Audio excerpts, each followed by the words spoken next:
அது உங்கள் பக்கத்தில் இருக்கிற எம்எல்ஏ எங்களுடைய ரெகுலர் அன்னபூர்ணா கஸ்டமர் வர்றப்பெல்லாம் சண்டை போடுறாங்க. இந்த அம்மா வர வேண்டியது ஜிலேபி சாப்பிட வேண்டியது, அடுத்தது காஃபி கொடுக்கணும் காரம் வேணுங்கிறது, காரத்துக்கு 12ன்னு சொன்னால் உடனே சண்டைக்கு வர்றது. இது டெய்லி எங்களுக்கு நடக்குது பிரச்சனை. ஒரு பன்னுக்கு ஜிஎஸ்டி கிடையாது, பன்னுக்குள்ளே ஒரு க்ரீம் வச்சுட்டா அதுக்கு 18% ஆயிடுது. கஸ்டமர் என்ன சொல்கிறாரு, நீ க்ரீமையும் ஜாமையும் கொண்டா நானே வச்சுக்கிறேங்க.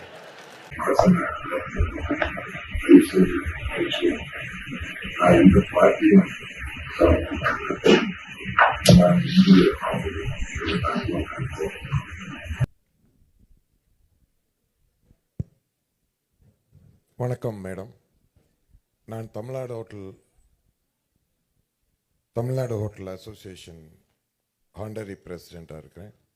எஃப்ஹெச்ஆர்ஐ ஸ்டார் ஹோட்டலுக்கு சதர்ன் ஸ்டேட் ஃபுல்லாக வைஸ் பிரசிடெண்ட்டாக இருக்கேன் மேடம். எங்களுக்கு ஒரே ஒரு இஷ்யூ தான் மேடம், அது உங்கள் பக்கத்தில் இருக்கிற எம்எல்ஏ எங்களுடைய ரெகுலர் அன்னபூர்ணா கஸ்டமர் வர்றப்பெல்லாம் சண்டை போடுறாங்க அந்த அம்மா கடையில். ஏன்னா எங்களுக்கு நீங்கள் ஸ்வீட்டுக்கு 5% வச்சுருக்கீங்க ஜிஎஸ்டி, இன்புட் கொடுக்குறீங்க, ஃபுட்டுக்கு 5% வச்சுருக்கீங்க, இன்புட் கிடையாது. இந்த காரத்துக்கு 12% வச்சுருக்கீங்க. அடுத்தது பேக்கரியில் பார்த்தீங்கன்னா ப்ரெட்டும் பன்னும் விட்டுட்டீங்க, மீதி எல்லாத்துக்கும் அப் டு 28% வச்சுருக்கீங்க. இந்த அம்மா வர வேண்டியது ஜிலேபி சாப்பிட வேண்டியது, அடுத்தது காஃபி கொடுக்கணும் காரம் வேணுங்கிறது, காரத்துக்கு 12ன்னு சொன்னால் உடனே சண்டைக்கு வர்றது. இது டெய்லி எங்களுக்கு நடக்குது பிரச்சனை. ஒரே பில்லில் ஒரு ஃபேமிலிக்கு டிஃப்ரெண்ட்டாக ஜிஎஸ்டி போட்டு கொடுக்கறது கஷ்டமாக இருக்குது.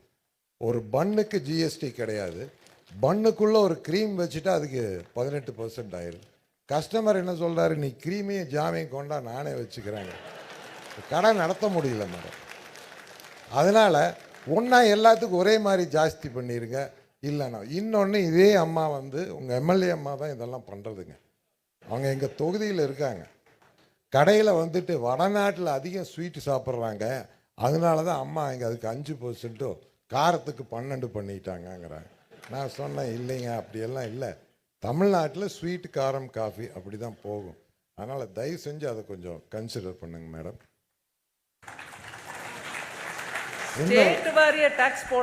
இல்லைங்க மேடம், இந்தியாவுக்கு பூரா சேர்த்து நீங்கள் ஏற்றி விட்டாலும் சந்தோஷம். ஒரே மாதிரியே பண்ணுங்க, தனித்தனியாக வைக்காதீங்க. ஏன்னா வீடு ஒரு ஃபேமிலி கம்ப்யூட்டரை திணறது மேடம் பில் போடுறது. அதுவும் அந்த ஜிஎஸ்டி ஆஃபீஸருக்கு இன்புட் கிரெடிட் எடுக்கிறப்போ ஒரே கிச்சனில் தான் எல்லாம் பண்ணுறாங்க.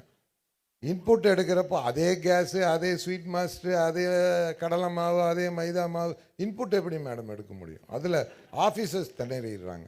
ஸோ அவங்களுக்கும் ஹெல்ப் பண்ணணும் நம்ம.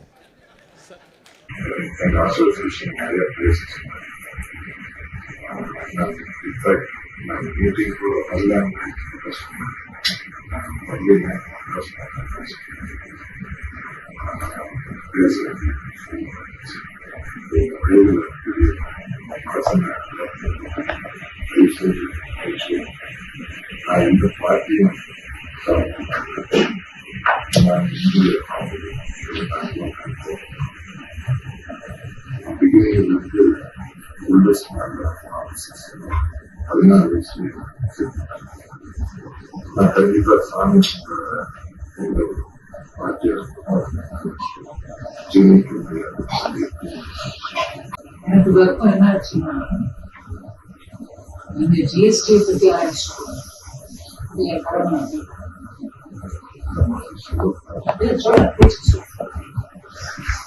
ஜிஎஸ்டி பத்தி என்னவா. ஆனா பொதுவா நம்ம நாட்டையும் சரி வெளிநாட்டையும் சரி போஷன் சாப்பிட்டவங்க பத்தி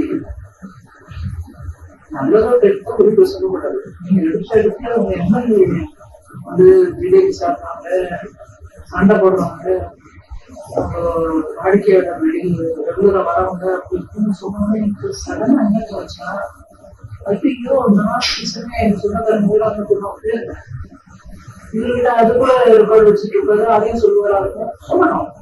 நானும் திருத்தமா கூட பில்லு கட்டிட்டு தான் ஓசி சொல்லிட்டாங்க. இப்ப கூட பேசுறவங்க எனக்கு கொஞ்சம் எனக்கு என்ன சொல்றதுன்னு தெரியாத ஜிஎஸ்டி பத்தி நீ என்ன வேணா எல்லாரும் பேசணும். அதுக்கு நான் சொல்றேன், போய் ஒரு குரூப் ஆஃப் மினிஸ்டர்ஸ் இருக்காங்க, பொறுப்புள்ள அமைச்சர்கள், அவங்க ஒவ்வொரு ரேட்டையும் அசஸ் பண்ணணும். இதுக்கு இப்படி போட்டுப்போம், இது சேர்ந்து ஒரு